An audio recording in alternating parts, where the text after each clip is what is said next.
Story of Two Princesses. A long time ago, a king had two daughters who were in the habit of amusing themselves outside of the palace walls. One day, they saw a crow flying towards them with a ripe tyrrell fruit in his beak. They then said to each other, "What fruit is it? It looks nice and sweet."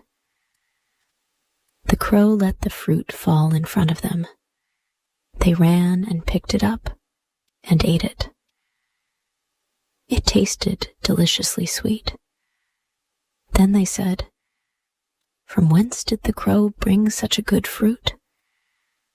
Then they remembered the direction from which they had seen it coming and said, "If we go this way, we shall find it."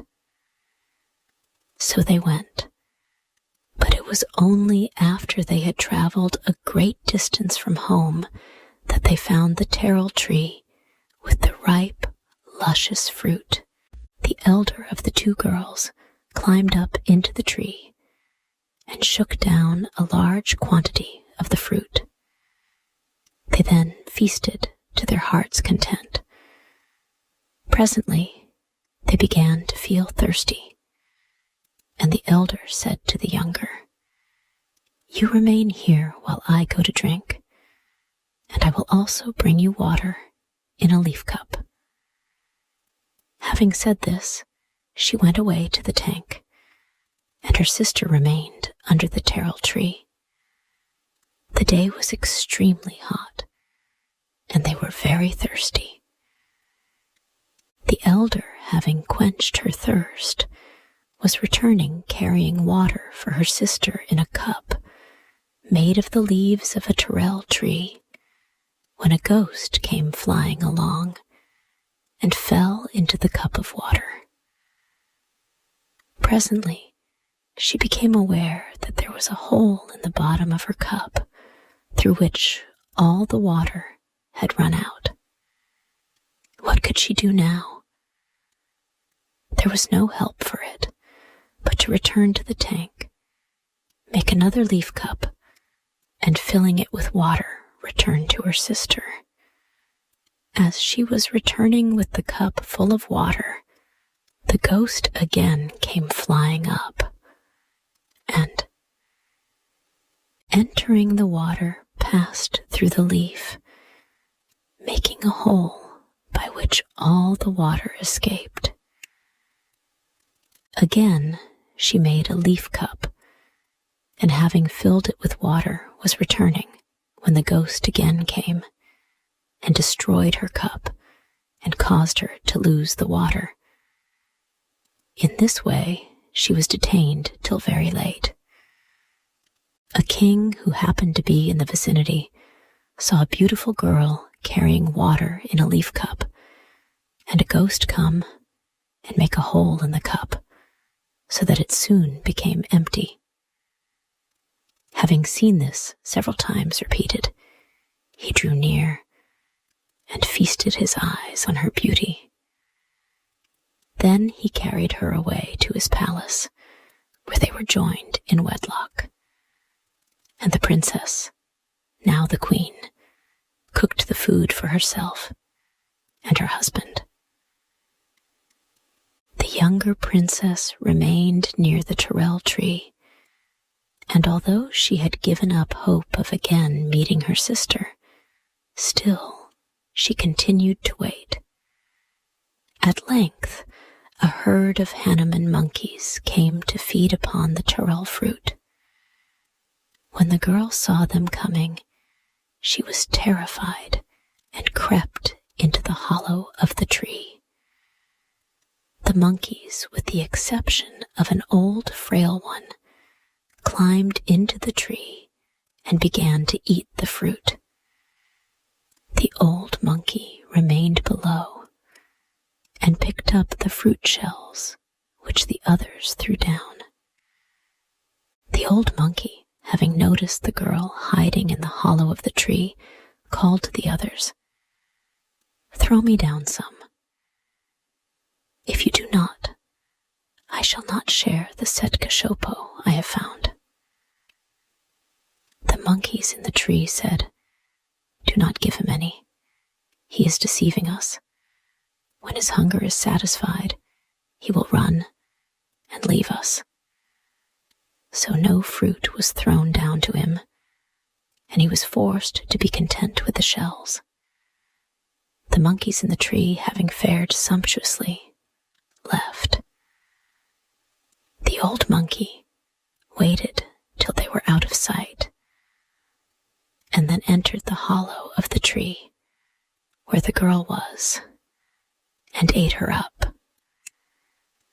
He then went to the tank to drink, and afterwards went in the direction of the king's garden, on reaching which he lay down and died. One of the gardeners, finding him dead, threw him on the dunghill. From the place where the monkey decayed, a gourd sprang, and grew, and bore a fruit which ripened.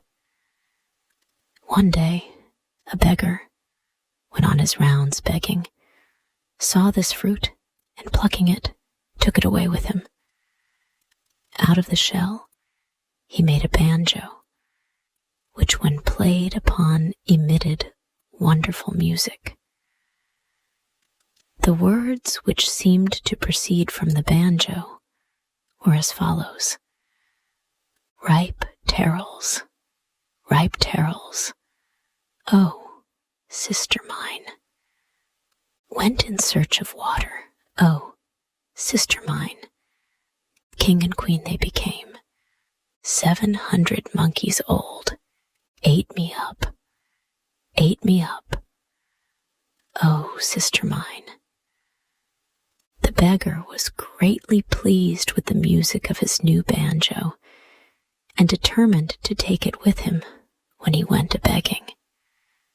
So one day he set out with his banjo, the music of which so pleased the people that they gave him large gifts of money and clothes. In course of time, he arrived at the palace where the elder sister was now queen, and, being admitted, began to play on his banjo. The instrument again produced most wonderful music. It seemed to wail as follows: Ripe terrels, oh, sister mine, went in search of water, oh, sister mine. King and queen they became. 700 monkeys old ate me up, oh, sister mine. Having listened to the music, the queen said, It is wonderfully sweet. And she fancied she heard her sister's voice in every note. She thought it possible that it was she who sang in the banjo, and she desired to obtain possession of it. So she invited the beggar to pass the night in the palace, saying, I would hear more of this entrancing music. The beggar listened to the words of the queen and agreed to remain till morning. So the queen made much of him, with the intention of at length obtaining possession of his banjo. She caused a goat to be killed, and she cooked a splendid supper for the beggar, who, finding the food so toothsome, ate heartily. Wine was not withheld, and the beggar, being in a festive frame of mind, drank deeply, so that he soon lay as one dead. The queen took the banjo and placed another in its stead. She then threw filth over the unconscious beggar and retired to her own apartment. The beggar, on awaking before sunrise, found himself in a pitiable plight.